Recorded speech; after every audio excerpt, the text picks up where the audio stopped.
Welcome everyone to our panel discussions focused on women in STEM. So we are very privileged to have invited our colleagues and our faculty here today to join us, as well as several student representatives.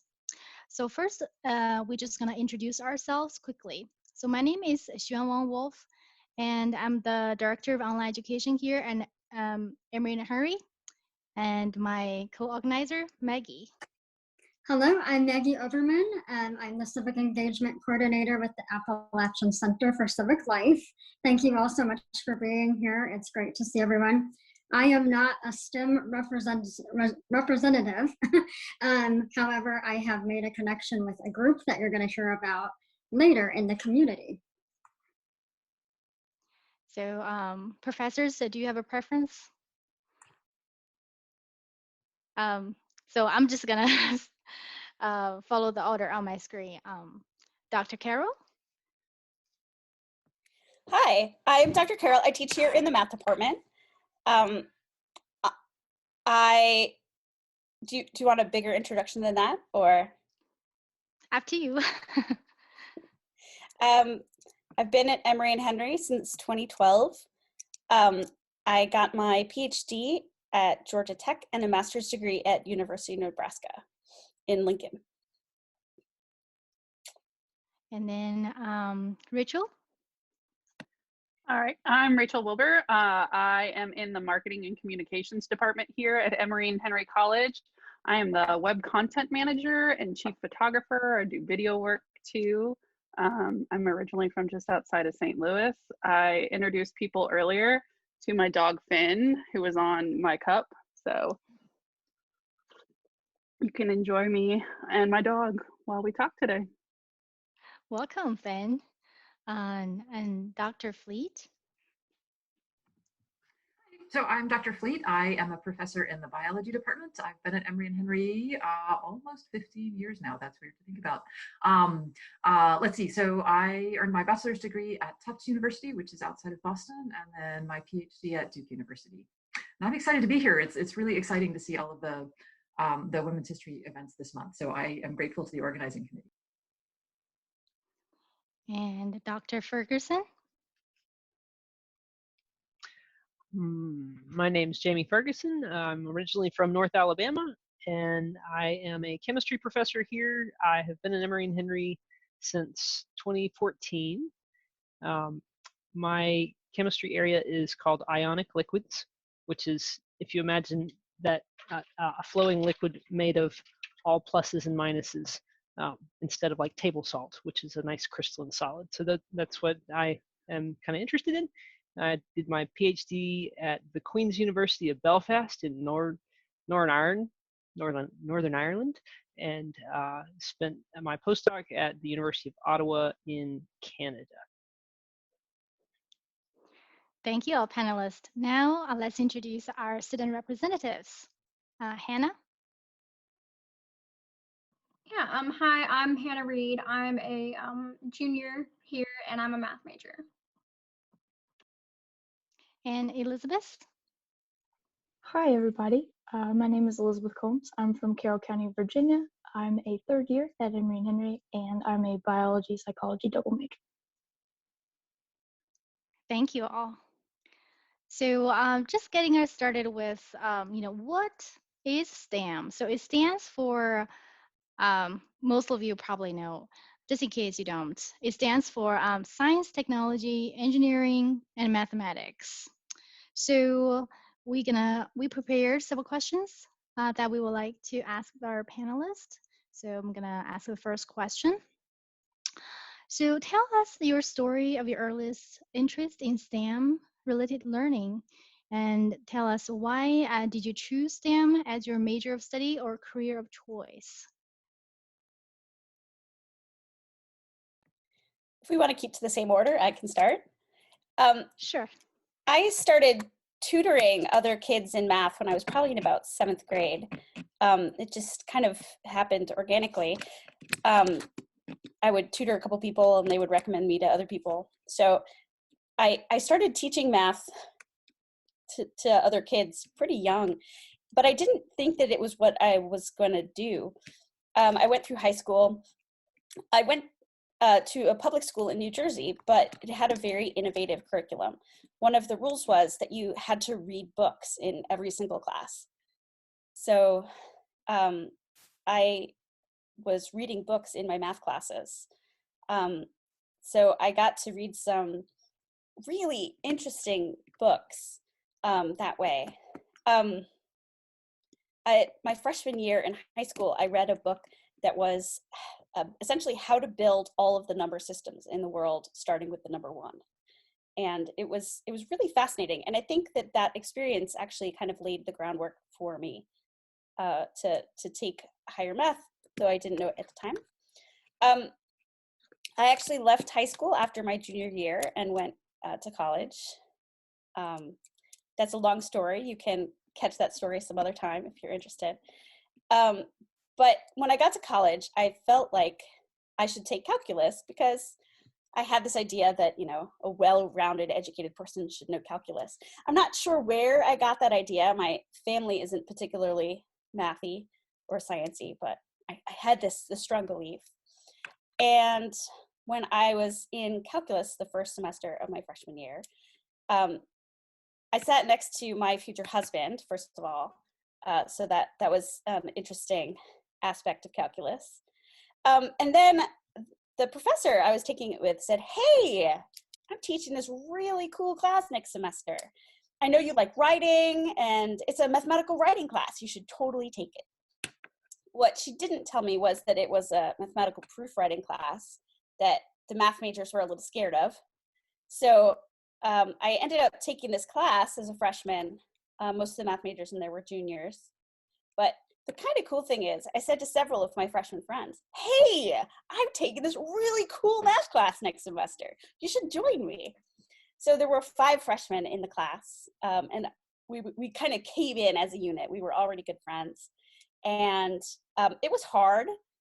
I tried to quit the class several times, and my professor wouldn't let me. But I got through it. It had this really steep learning curve, which I just wasn't used to. And after that, I was a math major. Interestingly enough, all 5 of the freshmen who took that class with me now have PhDs. We don't all have PhDs in math. In fact, I'm the only mathematician. But among our group, we have a philosopher, a computer scientist, a physicist, actually 2 physicists, and me. So it's kind of my story there. Thank you, Dr. Carroll. That's a very interesting story and background. Can we ask another panelist to share? So I'll go ahead and share kind of like my background, because I feel like I'm a little bit different than most of the other science-based panelists, particularly because I feel like I'm going to put the A in the STEM and go a little STEAM on it, because my background is more in art and digital media. So I feel like it's a little bit of a different path, but I do remember growing up, I never like thought, you know, growing up that I was gonna kind of do what I'm doing now. But I do remember when I was in middle school, grade school, middle school, I think we didn't have like STEM per se, but we had what was called Ideal Lab. And that gave us the opportunity to be more involved with computers. And so we just were allowed the opportunity to continue playing. And I think that's a really good aspect of learning, is playing. So we got to just play on the computers and learn about different programs. And from there, I kind of went the art route. So I have a studio art background, and I did a lot of work in, you know, traditional studio media. But I think from there, it kind of just morphed into working in digital media. And as we came up with technology, it just kind of morphed more into working in digital media and working in, you know, digital aspect of life. And so I have a different route into STEM via the arts. And I think that the arts can definitely also play into learning about STEM too. So much of it is based on curiosity and learning, and I feel like all of that comes together in STEM, which is a really great thing. That's awesome. I love the art spin. Dr. Fleet or Dr. Ferguson? I can jump in. I feel like my colleagues have more mature and sophisticated stories than I do, but here goes. So when I was a kid, maybe second or third grade, there was this movie, E.T. the Extraterrestrial. And for those, some of you are nodding. Okay, so it was my favorite movie of all time. And if you know anything about that story, you know that first of all, E.T. came from outer space, so he had to know something about the stars. And he was a botanist. He was on Earth because he came to collect plants. And I fell in love with the movie, and I decided that when I grew up, I wanted to meet E.T. And so I either needed to be a botanist or an astronomer. And that was it, right? There are no sciencey people in my family. I didn't know what it meant to do those things, but I thought it was cool. So that was the piece of it. And the other piece that helped is that at the time I lived in a really small town in rural Georgia. And my house didn't have air conditioning, but the public library did. And it was within walking distance of my house. So in the summer, the place I wanted to hang out was where it was literally cool with air conditioning. And I read every science book that I could pull off the shelf in the public library. And I read about planets and I read about plants. And I started to learn things. And I still didn't really know what it meant to do science, but I liked what I was learning. And so in high school, then anytime there was a summer enrichment opportunity that my parents would let me go to, I would jump at the chance. And I got to college still liking science and still not really sure what it meant to be a scientist, but I was really lucky to have professors that kind of nudged me in the right directions and said, hey, you could do this, and hey, you should try that thing. And I still like what I'm doing, and I still have a lot to learn, but it's really fun. So here I am. Wonderful. We never know where our passion or interests lead us. Dr. Ferguson? Well, that I don't know why you think that story is not twice as entertaining as any of the last stories you heard, Dr. Fleet, but I certainly can't live up to that. What I do want to say is that I hate is a strong word. I did not like chemistry in high school. It was not a pleasant course for me. It wasn't that I did badly or anything. It was just, it seemed like such a boring course. You had to learn, you had to memorize a bunch of ions, and you had to do things like balance equations, and I didn't understand why, or what exactly. We had a coach as a teacher, and there's nothing wrong with with coaches as teachers, but sometimes coaches for teachers of science classes is perhaps not the best idea. And so I came to college not necessarily interested in chemistry. I had a really great math teacher to take us through Calc 2 or so in high school. She was also the teacher of lots of the parents of the students that were in class with me, so she had a long history with the school, and she was also just a really strong teacher. So I did come to college with a good math background. My parents were both in the medical field, and I didn't have strong ideas about what I wanted to do, and so I thought, well, pre-med looks like a great slate of math and science courses, and so that put me in the chemistry department for 4 consecutive semesters, and I realized that I really like that level of resolution, kind of dial in and focus at the molecular level of how stuff works. It just I guess I'm kind of an idealist chemist. I more came at it through the guise of interested in environmental issues, but also coming from a medical background, interested in how medicines interact in a biological system.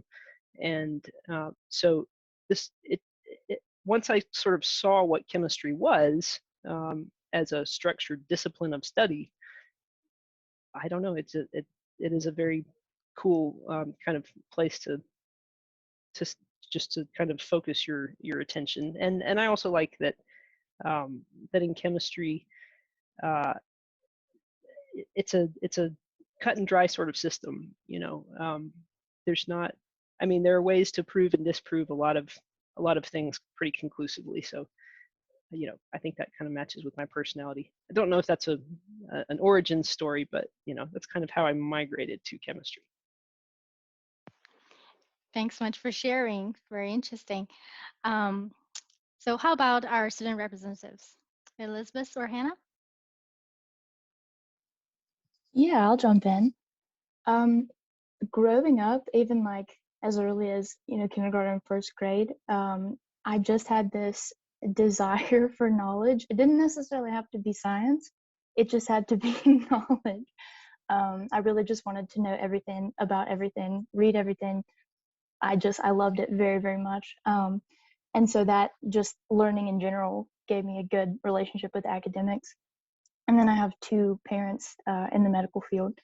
And so I grew up in a hospital setting. I was there a lot, you know, underneath the reception desk coloring or something. But that was very special to me. And I think that's pushed me towards the pre-med route that I'm in, specifically psychiatrics and psychology. I grew up in an area where access to that kind of healthcare was very limited. So when I was, let's say, 11, 12, ages like that, the idea was I have to do this because no one else is doing it in my home and someone has to. But now, as things have gotten significantly better and people are taking action, I still really want to do it. So I think that proves that it's the subject for me. Thanks for sharing. Hannah? Yeah, I have always liked math. I've always been really good at it. It's just like it's been my favorite subject ever since I can remember. It wasn't until I came to Emory that I kind of decided to be a math major. It was still kind of up in the air as to like what I wanted to study and what I wanted to do. But then I took my first math class here, and then I realized I want to take more math classes. So after that, I took more, I became a math major, and I'm still not positive on what I'm going to do after, like what specific, you know, field or whatever I'm going to go into. But I just knew that I wanted to study math and I wanted to take more math classes. So it was definitely the subject for me, I think. Great. For the following questions, so our panelists or students representatives, feel free to jump in. Maggie? Yeah. So one of the reasons why we wanted to host this for Women's Month is to also talk about women in particular in STEM. And so I'm just going to give you like a few statistics here before I jump into the next question, just to kind of set the stage for that. So STEM occupations account for nearly 7% of all US occupations. In 2019, there were nearly 10.8 million workers in STEM. And one thing to learn about with that is in 1970, women made up 38% of all US workers and 8% of STEM workers. But by 2019, the STEM proportion had increased to 27% of STEM workers, and women made up 48% of all workers. So women have really pushed into the field. Women employed full-time year-round in STEM occupations actually have earned more than their counterparts who are not in STEM. But this is a key piece, only 84.1%, they've earned only 84.1% of what men earn in the fields. So the question that I want to ask the panelists, and we don't have to have everybody necessarily answer, but whoever feels called to answer the question, I'm going to kind of combine these two questions. But knowing that with those statistics, what are the gender stereotypes or the social norms that you can see that are surrounding the STEM field and that have surrounded the STEM field? And how do those social norms or stereotypes potentially affect our economy, our society. And you can even share if there's something that you personally witnessed or experienced with these kind of stereotypes in the STEM field.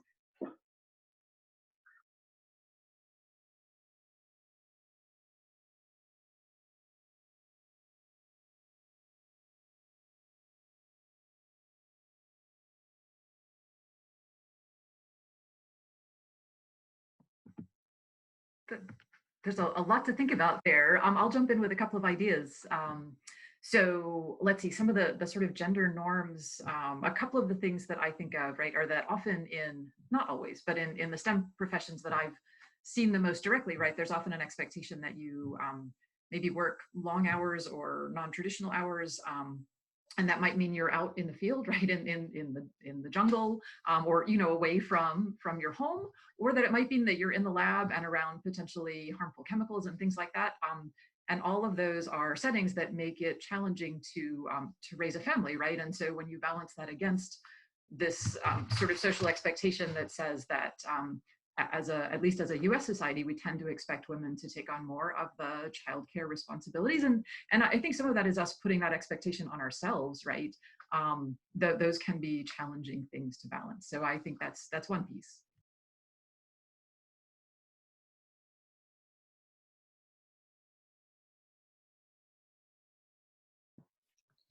I think that there's a stereotype that women who do math are going to or should end up as high school math teachers.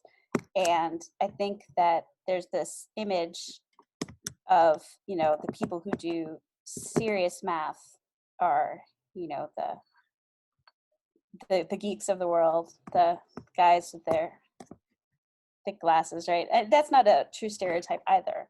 But I think that people don't necessarily get a good idea of what doing math is. People say things to me like, well, we've discovered all the numbers. What else is there to do? So I think, or another common kind of stereotype of math is that that math is very cut and dry. I heard Jamie say this, but 2 + 2 always equals 4, so there's no mystery, there's nothing to explore. But neither of those things are quite right. And I think that not only is there not an image of women doing math, like people in society don't have that broader perspective of what doing math means. So they in particular don't think, well, I could do math. Like I could do some math research. I could find out some math that's never been discovered before. So I think that there have been a lot of efforts to kind of pay attention to the problem, at least. Math is about 30% of math doctorates right now are going to women. So at least actually that's the last time I looked. I should make sure that that's still a true statistic. But I think that it can be really isolating if you're the only woman in your graduate program. And that type of thing happens. I started with several women in my graduate program, but I was the only woman who finished with a PhD at Georgia Tech from the year before me and the year after me. So there were 3 years where I was the only woman who graduated. And if you add to it even further that I was one of the only American women who graduated from the program, it was even more isolating. But I think that type of experience isn't uncommon, and how people deal with that varies.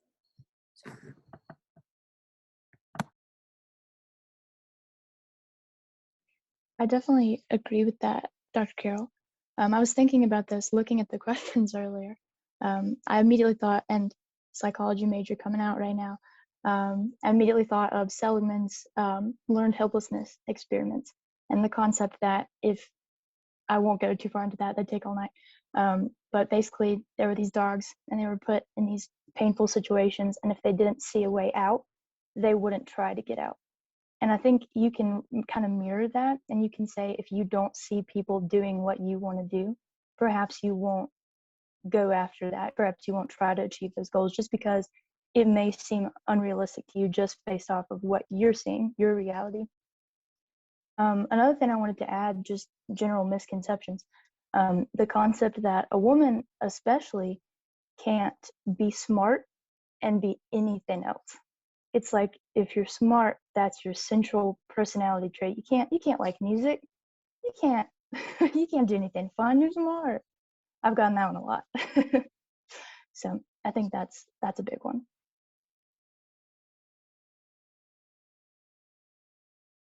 I haven't ever heard that phenomenon explained that way. So thanks for sharing that perspective. Yeah, I'll piggyback on that.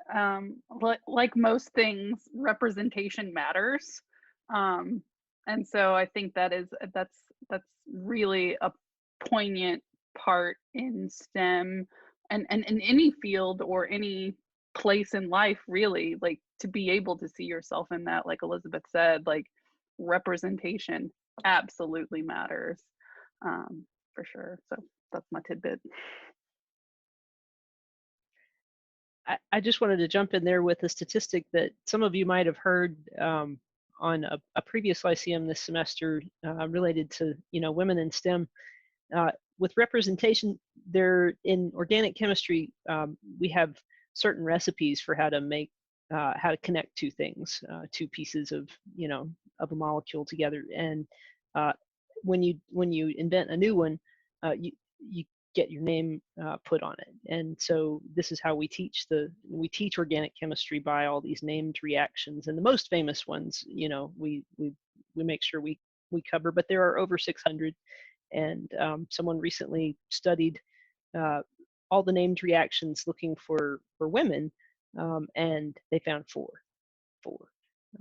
And so this is a the way that it's not like a Nobel Prize. It's something that kind of happens organically within the chemistry community when a method is useful enough. Instead of listing the half a dozen reagents or the 3 reagents that are in that recipe, they just refer to the person's name. But this so this is kind of a pure organic kind of process. And so that sort of speaks for the chemistry community, or at least the organic chemistry community kind of itself. So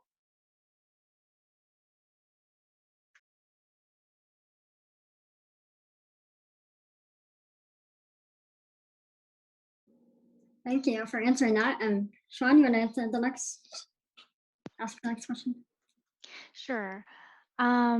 So the next question is, what are the potential pitfalls or roadblocks that women often encounter when pursuing a career in STEM field?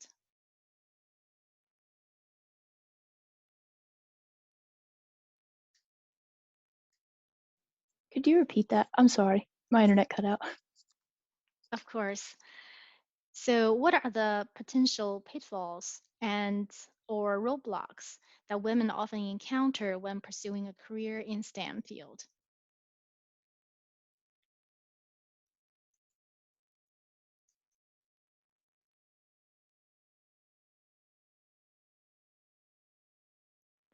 I think actually, several of our panelists just mentioned, right, the stereotypical concepts of women in STEM, but feel free to share more. Yeah, I'll share a little bit, and this touches on what Dr. Fleet mentioned a little bit, but for me personally, it hits really hard to home right now because I am a new mom. So definitely juggling and or trying to deal with, not deal with, but learn to be a new person. So being a new mom, being this new entity in a field, and navigate that without trying to sacrifice everything. So you want to be a good mom, and you want to be a good worker. I've always prided myself on that I'm a very hardworking person, that I'm very dedicated, and I want to do all of the things. But then now your life gets totally kind of changed when you have a baby, and even on a very like cellular level in your brain, like change, like physical changes in your body happen. and balancing that with trying to do all of the things that you did before, or like I said, personally, I've dealt a lot with kind of that guilt issue. And then currently, you want to add on top of that being in a pandemic. So add that all together, and it can be so much, because I spent my whole pregnancy, and my daughter is just now 6.5 months old. We've been in a pandemic this entire time. So realizing how that affects everything.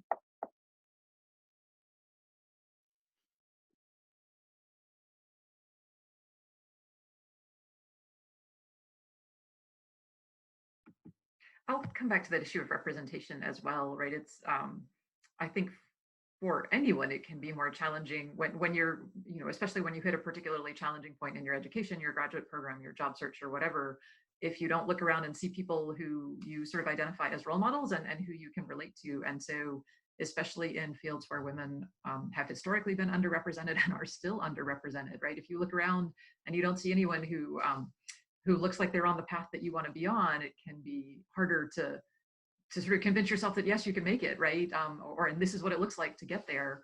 And so I think the more that we have diverse representation in any career, but STEM fields included, the more it becomes easier to identify those role models and say, oh, they're doing that, I can do that too, right?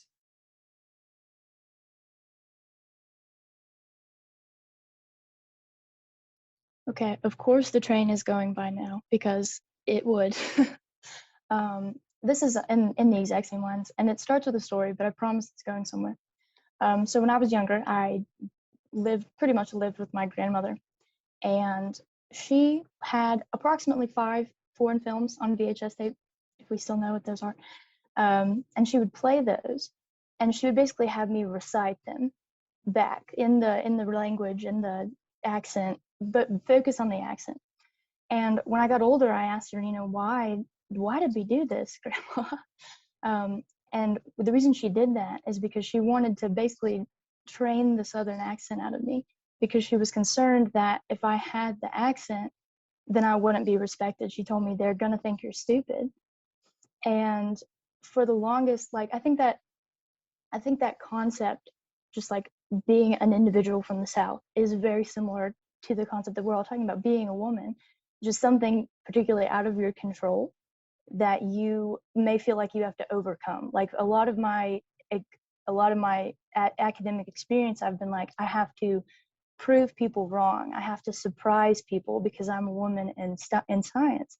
But I think it's not the surprise that is the benefit there. I think taking away the surprise is the step that we need to go into. Taking away the, oh, wait, you study physics? Are you sure? Are you sure you didn't mean to say psychology?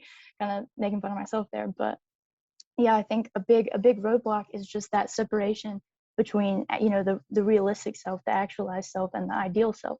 I didn't mean to get so psychological tonight, but I guess that's just where we're going. But I definitely agree with all that was just said.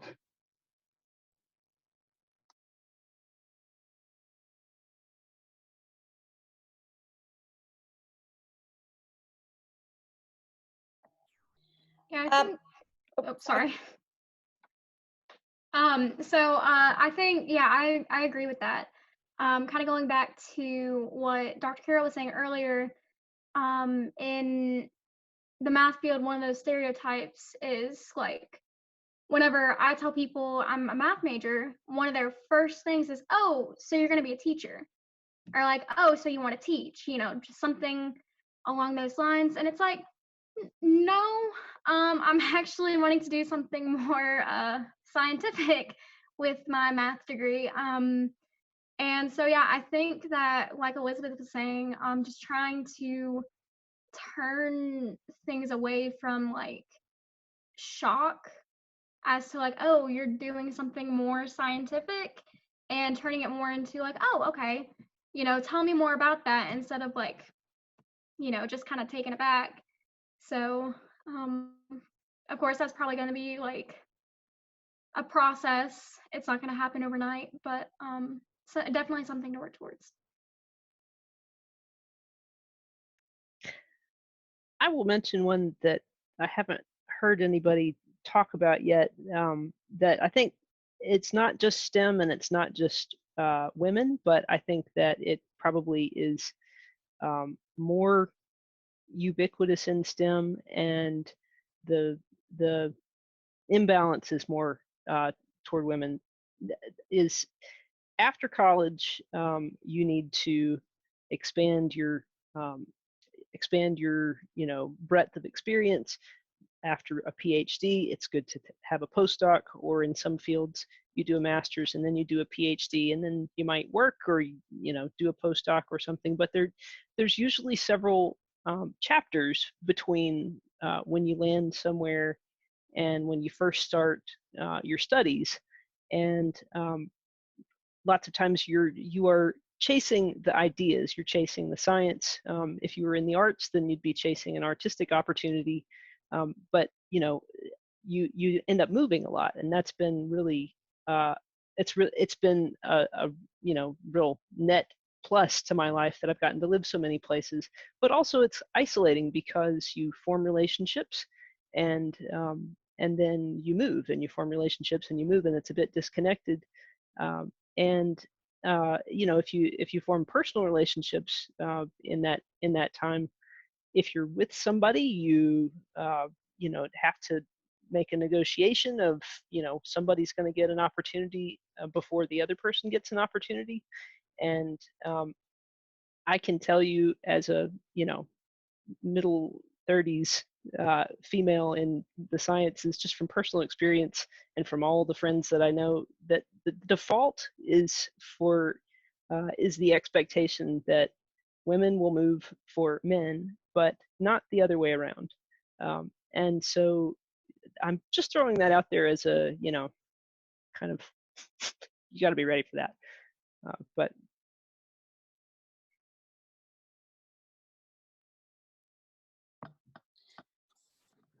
I was just gonna tell a story. I was talking.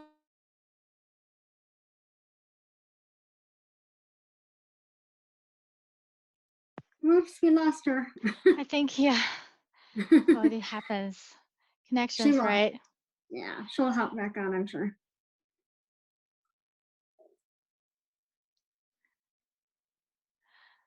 Do you want to go forward? And if she comes back on, she can share her story. Sure. So the next question is, what are the strategies for STEM female students to network and be successful in their future careers? What kind of advice can you offer?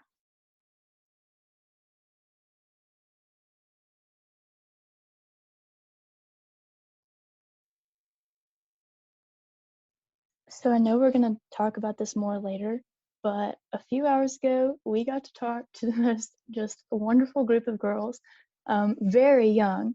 By the way, I was so impressed. I believe the youngest was a 3rd grader. Thinking about STEM, oh my goodness, my heart is just so full. But I think activities like that, where you just simply have a conversation with somebody who might be interested in science and really just answer questions. They were asking the most professional, I wish you all could have been there. Just like having those conversations are so valuable. Yeah. Thank you. Let's let Dr. Carol continue. Welcome back. Thank you. Sorry, my Zoom meeting crashed. So I was talking to Theresa Keller, who retired from here a couple years ago. She was a mass communications professor, and she did a lot of interviews. She she had a radio show where I think she may still do interviews. Do you know? In any case, I think she interviews a lot of people from the community, and she and I were talking about a potential radio show where women in STEM told kind of those bad stories, the things that happen in our careers because of sexism or harassment or all sorts of other things. And she just said to me, I don't think we should tell those stories. I don't want the women who are coming up who are younger to hear these stories and think that, oh, you know, I don't want to go be in STEM because these things happen. And I was arguing with her that, no, I think we really do need to tell these stories, because otherwise, if something happens to someone who's studying STEM, they feel really isolated and they think this has never in the history of ever happened to anyone. My life is so strange. But really, a lot of us have interesting stories about our careers and our lives in science and math that we don't tell because, you know, they're awkward, right? But for instance, I was applying for a Fulbright to go study in Hungary. And to apply for a Fulbright, you have to have a sponsor. And my sponsor and I had a project we were excited to work on, and we'd already started a paper together. And he said, you need to come to Hungary, come to this graduate student summer school, and you know, my institute's hosting it and all these things. And I was very excited. He gave me a travel grant to come, and we were gonna start working on our application for his sponsorship of me for the Fulbright. And this was all very exciting. And when I got there, I was at an opening reception, and one of the other people who worked at this institute approached me and said, just in case things don't work out, you know, if you don't think that he'd be a good mentor for your project, I'd be willing to sponsor you too. So I thought, that was a little odd. But it turns out that this mathematician who'd invited me to Hungary to start working on this proposal was a very well-known womanizer and was very well known for trying to seduce young graduate students. And instead of warning me or doing anything else to protect me or head this off, he just offered to sponsor me instead.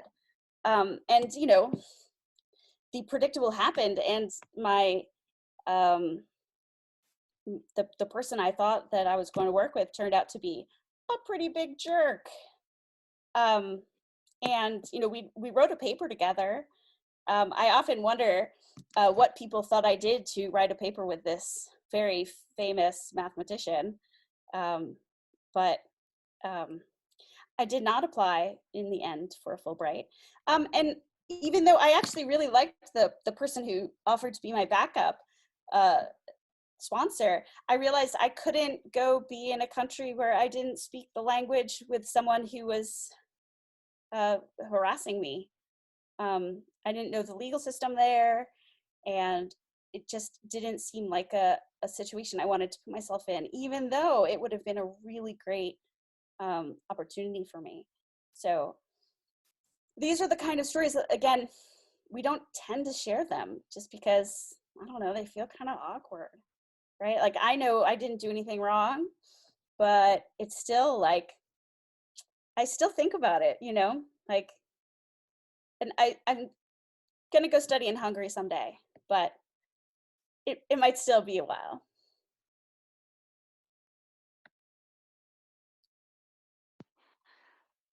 Thank you so much for sharing that story, Dr. Carroll. It's sometimes, you know, cases like this or stories like this is really hard to, you know, digest, but, you know, it actually happened, right? And I'm so sorry that it happened to, you know, women scientists or, you know, women professionals in the STEM fields or in some other fields as well. I remember a couple of months ago, I think Dr. Fleet and Dr. Ferguson as well we're on the panel of our picturing a scientist, right? That movie showing and the discussion afterwards. Yeah, some of the scientists or mathematicians in the film also shared their story. That was really powerful story.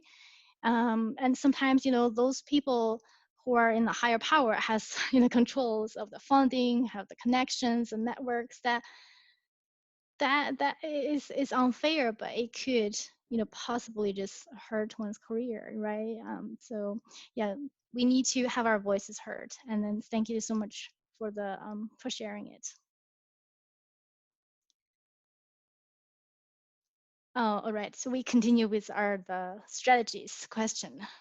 So let me see that question one more time. So what are the strategies for STEM female students to network and to be successful in their future careers? And what advice can you offer?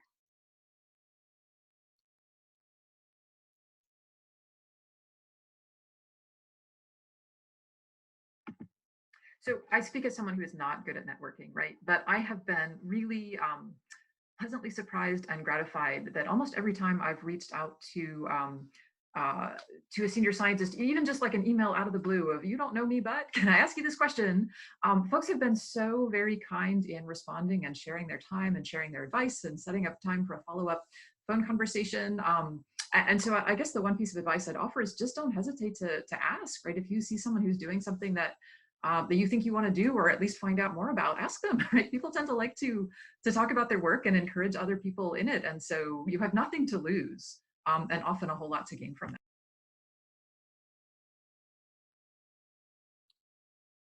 I got a master's degree in math, and then I left the program and went to a different school for my PhD, which isn't necessarily common. A lot of times people start at a program and go all the way through and get their PhD in math. But one of the reasons I decided to make the switch is because I had an advisor in my master's degree program who didn't like to introduce me to people. He was very painfully shy, and he and I worked together, but then he didn't personally have his own network. His network was quite small. And he once had a scholar come visiting, and he was doing research with her while she was visiting. So he canceled meetings with me, just, balance his time. And he didn't once think, oh, I should introduce Tina to this wonderful scholar who is visiting with me. And she's amazing. I've gotten to know her separate from that event.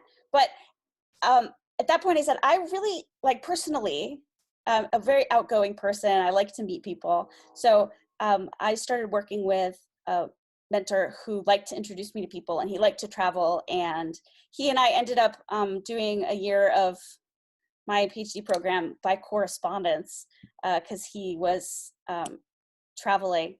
He was actually at Microsoft in their theory group for a year. But he agreed that he and I would meet up every month that he was away. So he would fly me to him, or he would come home, or he would fly both of us to a conference. So I got to travel a lot, and everywhere we went, he would introduce me to people. So I think finding mentors that match your kind of STEM interests, as well as kind of your personality type, I think that's important. He jokes now that I know more mathematicians than he does. So it might actually be true, but I think that just getting to go to conferences and getting to talk to people, I think it's a good way to meet people. And I think having mentors that are able to introduce you to their community is helpful as well.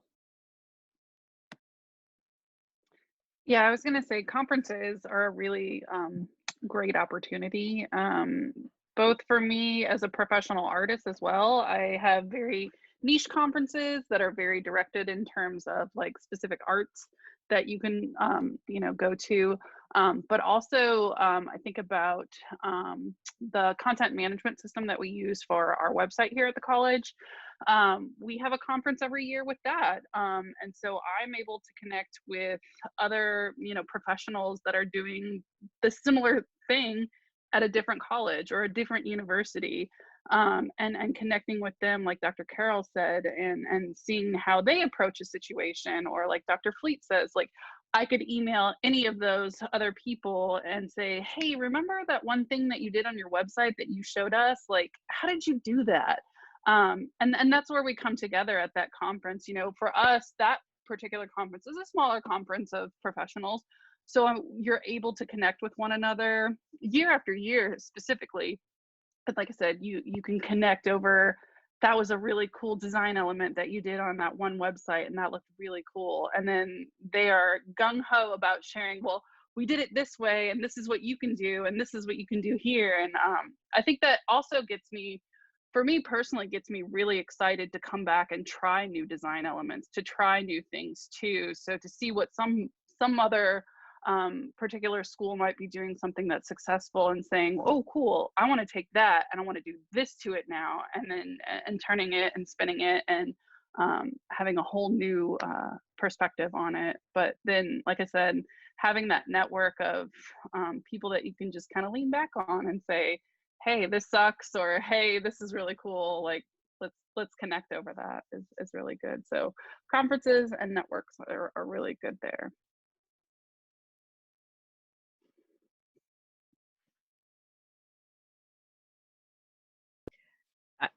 I want to say, don't be afraid to talk about the science that you're interested in non-scientific settings.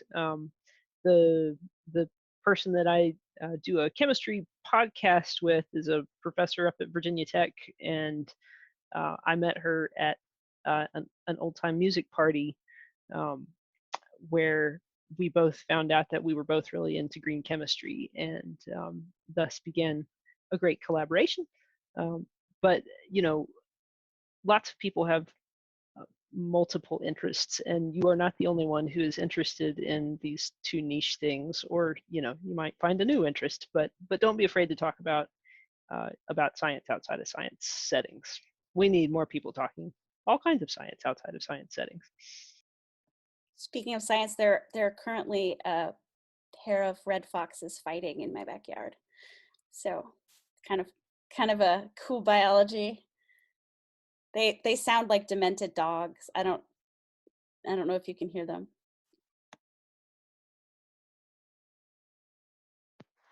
Oh, I want pictures. Kind of dark out.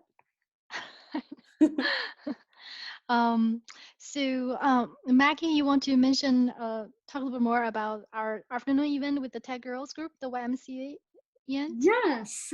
So we had a fantastic opportunity earlier today. There's an organization, and you probably have heard of the YWCA, so not the YMCA. Cue the music. No, I'm kidding. The YWCA, that's in Bristol.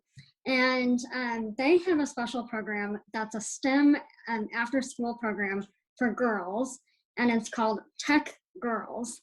I can actually put a link in maybe later into the chat so that you can learn a little bit more if you want.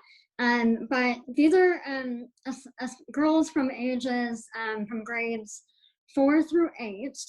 Although we did have somebody today who was 3rd grade, but typically grades 4 through 8 who come after school to the YWCA. And they do different kinds of programming, but one of the elements of it, the main element, is STEM. And we've had an opportunity to do multiple kinds of projects with this group in the past, and it's been a wonderful experience every time. It's definitely something that if students are interested in kind of youth mentoring and want to talk with girls, it's typically they like to have other girls, other women work with the girls. And this is kind of funny, but girls that age sometimes get a little googly over the college boys.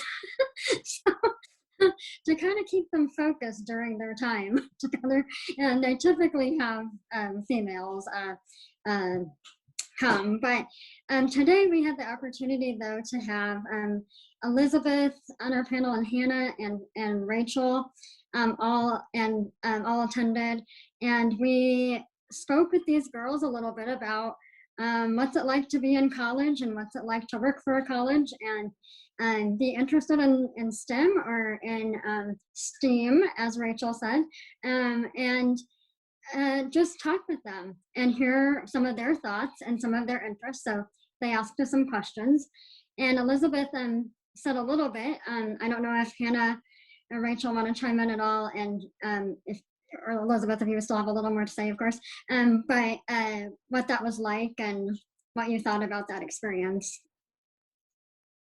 Yeah, I thought that it was a really great experience. Kind of like Elizabeth was talking about earlier, they were asking some like really good questions, and it sounds like that program is just really great, and like getting them interested and just having like those conversations that we had today, just about, you know, like what they might be interested in later on and what got us interested, and just having those conversations, I think, is helpful for like generations to come, like just having those conversations to spark that interest.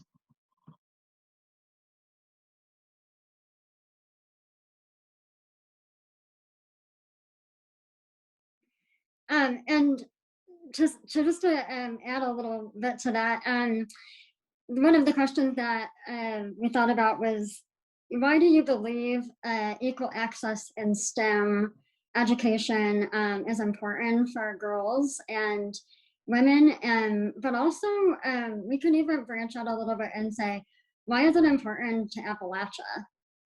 And specific, and yeah, and have that be part of the conversation too. So, any thoughts on that?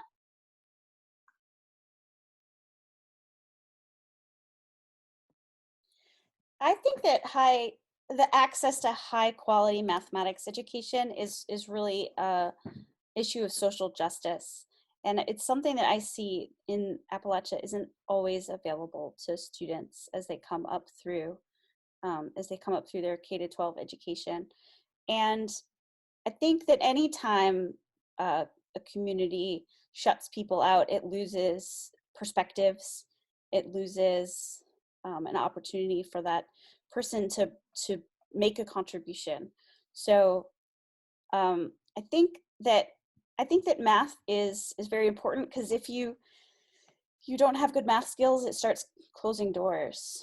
So it's hard to get into chemistry. It's hard to see if biology is your passion, if you know that you have to take calculus, and that road seems insurmountable. So I think that that representation is really necessary. And I think that the more people who have strong math and science backgrounds, they just have more opportunities. I think that that's important.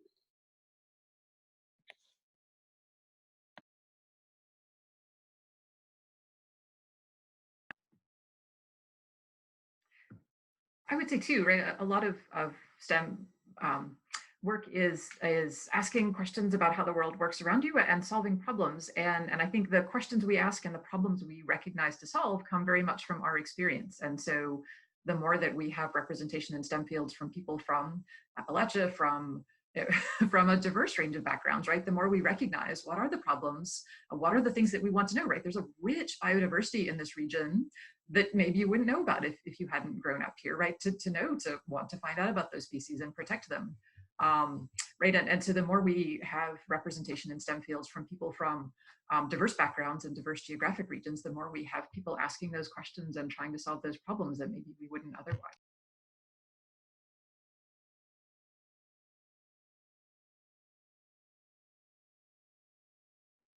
I also think there's a lot of comfort in knowledge and understanding, why, exactly like Dr. Fleet was saying, why the world works the way it does.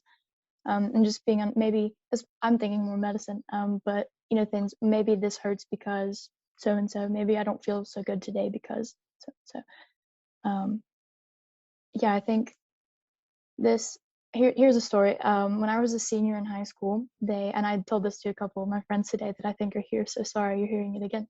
But when I was a senior in high school, they brought a bunch of us in to show off the STEM lab. They were very, very proud of it. And we get there and we go in, and it's a classroom, and that's it. It's a classroom, and in the middle of the classroom is an incubator with chickens in it, and that was the STEM lab, and that was an attempt, a step forward in the future. But obviously that shows just how kind of left out of opportunities, like Dr. Carroll was saying, that Appalachia is, I think.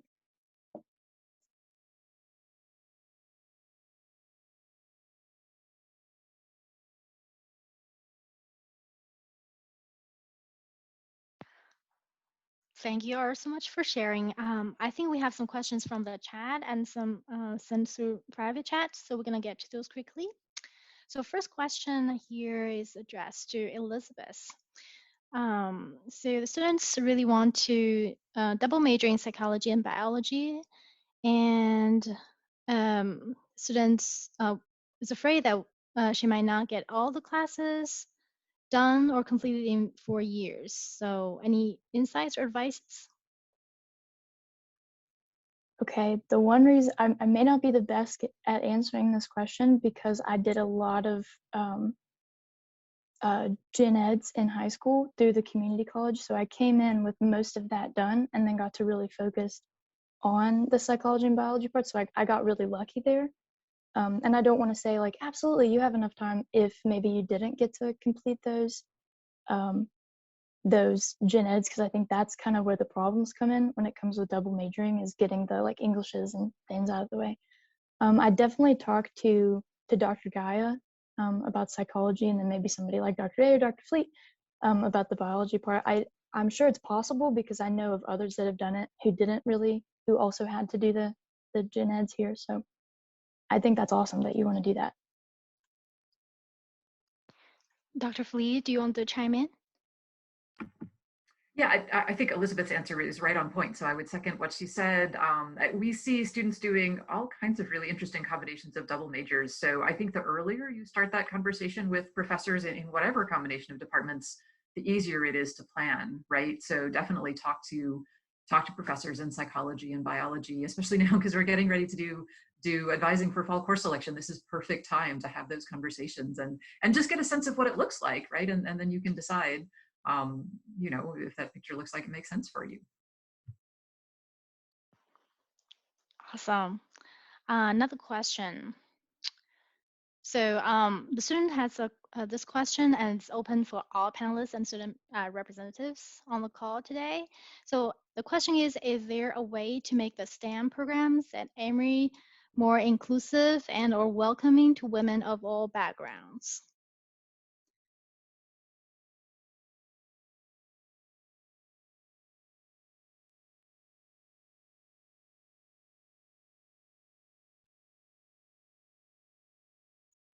I think that again comes to the topic of representation and seeing people like you doing the things that you want to do. And I think, and this could be a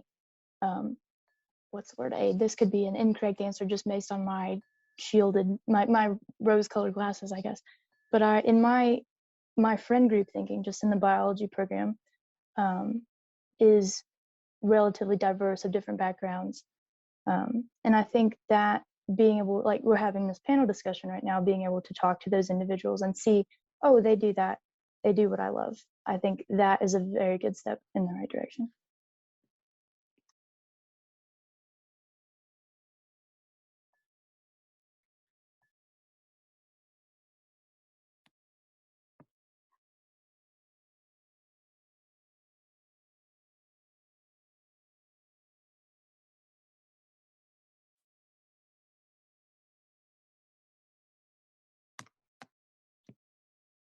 Oh, Dr. Carroll, you want to chime in for the previous question?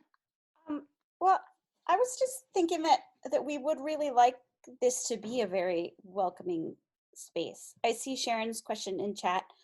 Sharon asks, what are each of us doing to reach out to other students to introduce all to STEM? The panel is largely white. And that is a really good point.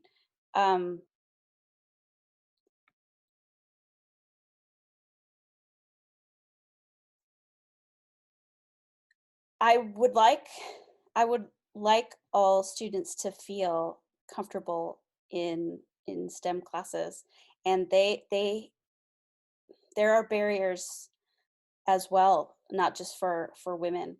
If you look at the statistics for people of color getting math PhDs, it's very low. I know that our department has tried very hard to hire people of color. We've offered jobs to several, and it's hard to pull them into this community. We had one candidate tell us that he'd have to drive an hour and a half to get to a mosque, and that was too big a commitment for him. and that was something very difficult. So I don't want to lean on kind of the remoteness or the ruralness to be an explanation, but I think that we do have some work to do to make sure that everyone feels welcome.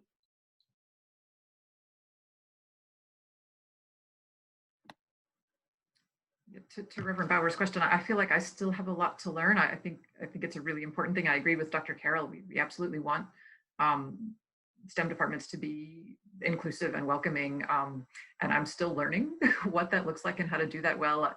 I think one piece I'm trying to be conscious of is just kind of making a point to talk to individual students, even if it's just a quick minute before or after class, right?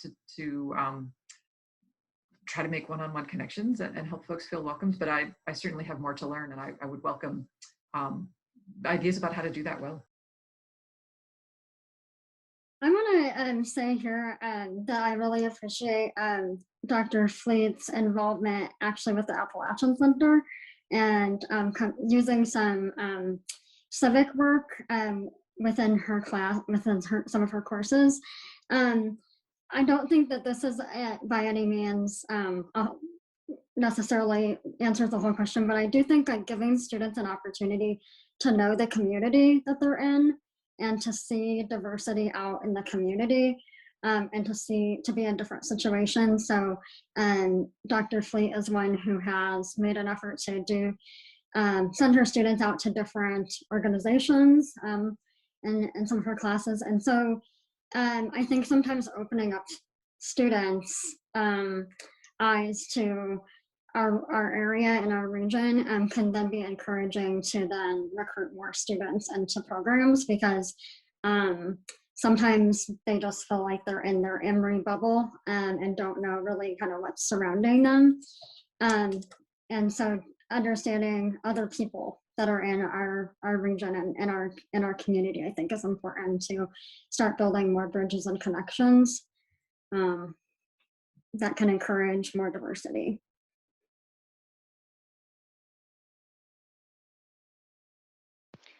And I want to chime in and confirming that all our faculty in different subject areas, including STEM, are trying very hard and spare no effort in making our classrooms, our learning environments more inclusive, more equitable, and affordable for audiences and students from all backgrounds.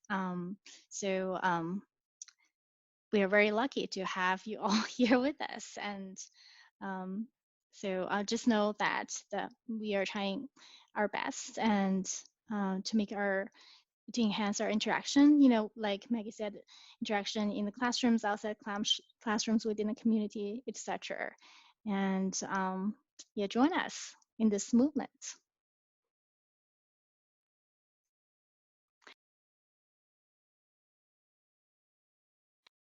Do we have another question?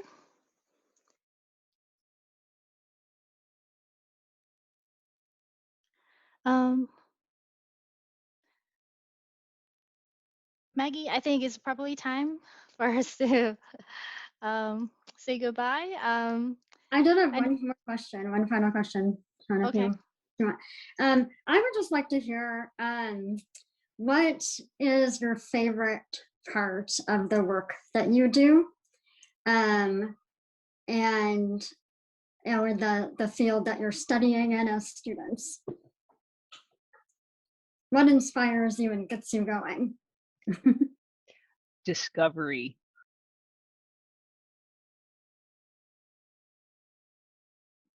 I would say, go ahead. Sorry, I didn't see that I'd muted.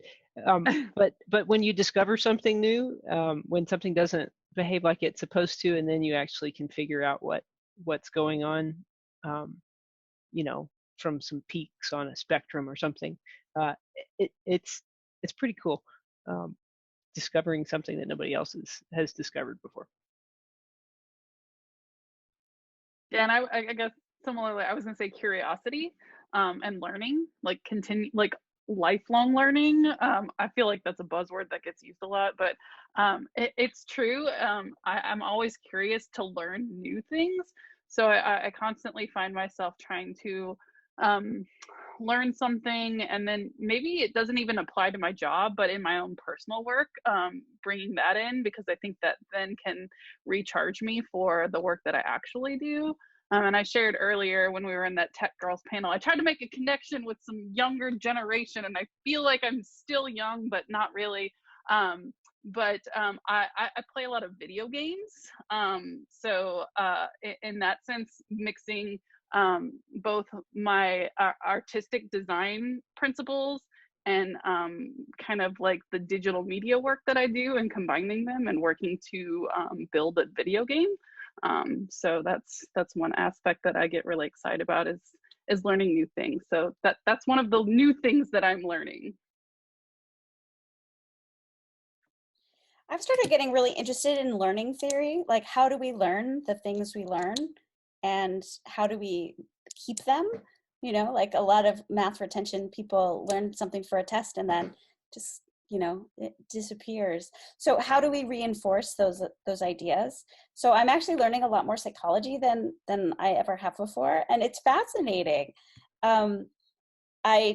I took a learning how to learn course with my middle school daughter, and it was really fun to see it from her perspective too. So that's something that interests me lately. How can I talk to students differently that helps them kind of smash some of their barriers? So that's been a fun direction for me to learn in.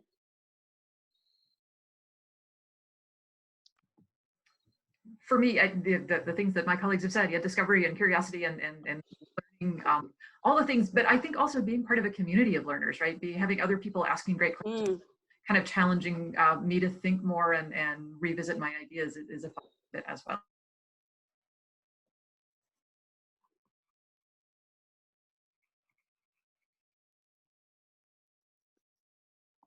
Hannah and Elizabeth, what inspires you? I'm always afraid of, as soon as I turn my mic on, someone else will start to talk. But I want to help people. I know that's cliche, but we live in a universe where chaos is constantly increasing, and I want to do anything in my power to alleviate, I mean, not like universal chaos, but just the individual chaos within person to person. I think science is one of the best ways to do that. It's one of our most valuable tools, and I want to take advantage of that.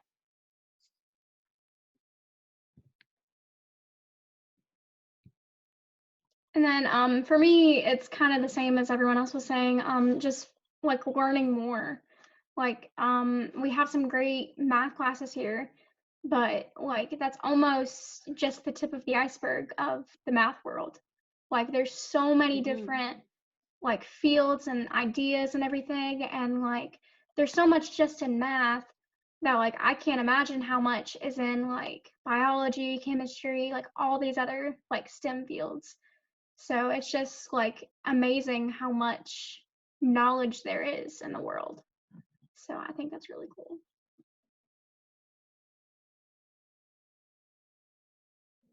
And I will say that what inspires me is community. And so I'm really grateful that even in this time that we're doing all this Zooming, that we have Zoom, that we have the opportunity to do this. So we can thank a lot of tech people for that. And hopefully a lot of women were involved in that too. So I just thank you all for being part of the community, for coming tonight and giving your time to to listen to these wonderful panelists and with us, and thank you for just sharing that with us, all of you. I want to say that one thing that inspires me, like Maggie said, actually I concur, is really the people, right? We are trying to make a difference. We are getting connected and inspire each other, and with interesting topics, and powerful stories shared.